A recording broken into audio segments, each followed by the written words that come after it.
speed. Touchdown. I gave my love a cherry that had no stone. I gave my love a chicken. Dude, not this week. Welcome into the latest episode of Mac and Mose. Andy McNamara, joined by the editor of GoDucks.com, Rob Mosley. I like to soothe, some pain every once in a while with a little guitar playing. Maybe it was inappropriate. It's a little too early for that, I guess. But it's a bummer of a week. Sometimes you just want to soak in it and just commiserate with everyone about just when you're bumming out. But yeah, new day. Looking ahead to Washington for another time. Right now, we got to look back on this Washington State game. We'll talk about it briefly. I think there's some things certainly worth bringing up. We're taping this on a Monday, so we've been out to practice already, had a chance to talk to some of the guys, watch them go through it. This is uncharted territory for Oregon to have 3 losses this early in the season. It's hard not to kind of point back to that opener, the targeting penalty, the injured finger for the starting quarterback, and nobody's going to make any excuses or feel bad for the Ducks, but it is what it is, and it's been a rocky start. There's still a half a season to go, and this is a team that they were inches away, seconds away, whatever you want to say, from winning the other night against Washington State, and unfortunately we're unable to finish it. Another stellar rushing performance from Royce Freeman.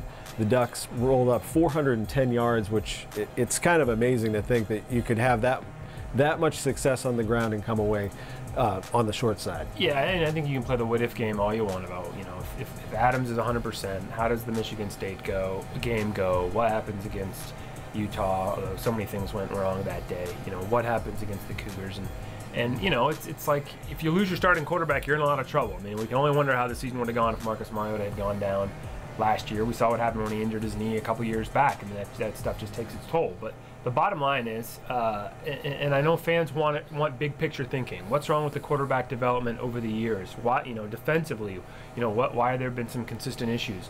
But these guys just have to keep their head down and think week to week and try to fix it. And that's why Mark Helfrich uses the term "fix-it mode." There's time for big picture thinking about something that might be systemic or whatever another time. You got to try to patch together. They did that so well, as we talked about, against Colorado, using the quarterback rotation well, making some changes on defenses that worked. And I think with about 8 minutes to go against the Cougars, you're saying the same thing. Unfortunately, you had an entire team, as Mark Helfrich said, some coaching decisions, some timeouts he might not have used had he known how things were going to go. Some stuff players did. The offense not milking the play clock enough on some of those possessions in the fourth quarter. You snagged the ball with 15 seconds on the play clock instead of 1 second. Defensively, there's probably some things they wish they could fix too. But you just had a team as good as the third quarter was against Colorado. The fourth quarter was that bad against Washington State. Yeah, it was a difficult thing, and there were different points of the game where. I guess I started to get a little bit, show some nerves. Nobody could see them, I guess, but me. But feel some nerves. One was the end of the first half when Washington State was able to come down the field and score that touchdown. Now, they were still trailing in the game, but if the Ducks are able to get off the field there with a field goal or nothing, knowing they're getting the second half kickoff, something that hasn't happened very much this year at all, where Oregon starts the second half with the ball. So to have a sizable lead and the ball to start the next half, well, Washington State scores, and then pivotal, Oregon comes out, starts the third quarter, gets the kickoff, and goes 3 and out in less than a minute. And ball goes back. Now, from that point forward, the Ducks were able to take some shots from the Cougars and put up some more points of their own. But that was a swing, I think, in the game that allowed Washington State to stay close enough.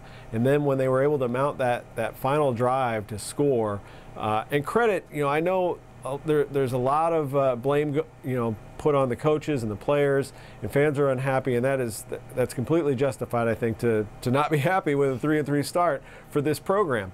But you have to give a little bit of credit to Washington State to Falk and his receivers because they made plays at times where they absolutely had to, and they weren't gimmies necessarily. And Mark Helfrich said in his press conference yesterday, if there was one thing he was encouraged about was how hard his guys played. They might not have always played the smartest football they could have, but they played hard from start to finish in this one. I mean, some of those back corner touchdowns that the Cougs threw, I mean, that's a play that is maddening to a lot of fans of a lot of teams, and because it doesn't always work. The great thing about it is it's a really hard pass to pick off. The hard part about it is it's a really hard ball to catch unless it's a perfect throw, and Falk just had a couple of those throws that the Oregon DB could not make a play on, but his receivers could, and they did.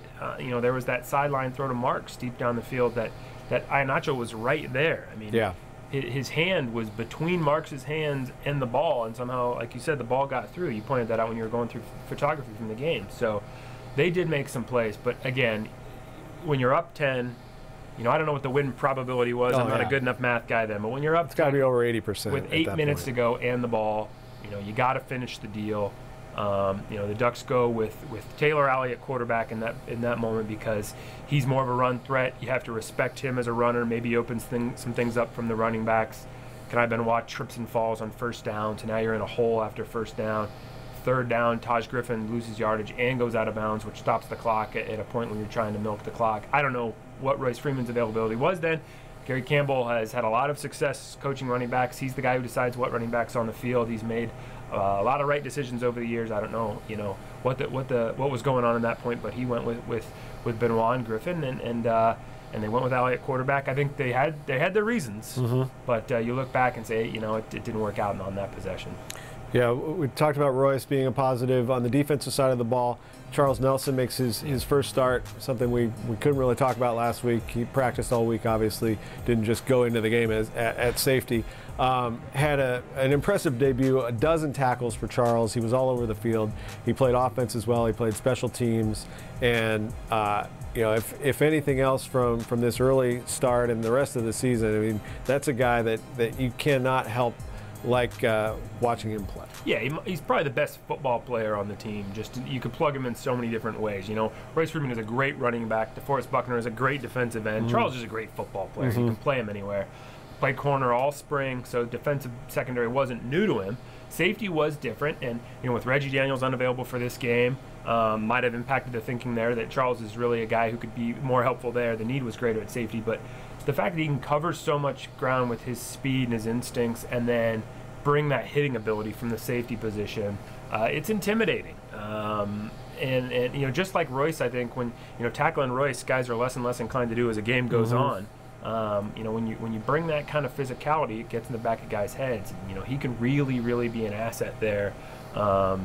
As an enforcer kind of thing. I think we tend to pigeonhole safeties as either a playmaker, ball hawk type, or an enforcer, and he at least looks like he's got the enforcer part figured out.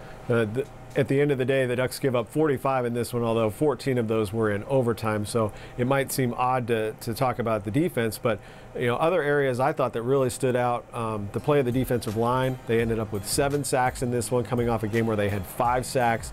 Tarodney Prevost at outside linebacker had the game of his life in the first half, basically. He had career highs in tackles, had multiple sacks, was disruptive, and some credit to the scout team last week going against the Oregon defense, because whatever they were showing, it seemed to really work for Balducci, for Mondu, another strong game. DeForest Buckner, you know what you're going to get from him pretty much game in and game out, but allowing those guys like Tarodney and Tyson Coleman and Christian French to be able to really go after the QB was impressive. Yeah, last week was the happiest I've seen Don Pellum in particular with the look that the scout team offense gave Oregon's defense.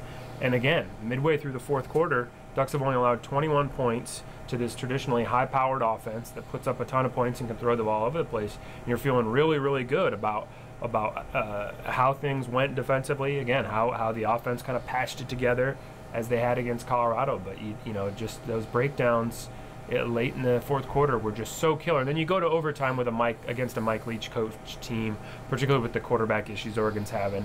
I don't know how you felt going in that point. Optimism for me wasn't real high, trying to trade points with the Washington State offense. I mean, they were running the ball well enough and continued to in overtime. That when you've got an offense that's a little more balanced than that, even though Oregon's touchdown, ironically enough, was a passing touchdown in that first overtime.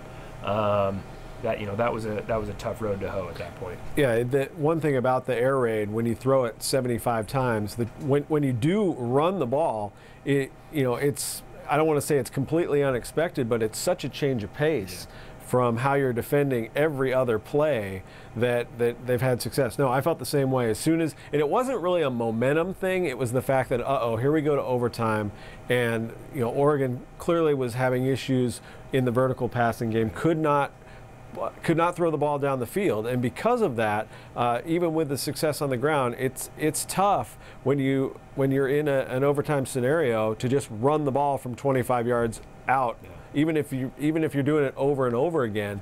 And like you said, they were able to capitalize. Probably caught Washington State off guard a little bit with the ability to complete and have some success on that pass play to Braylon Addison.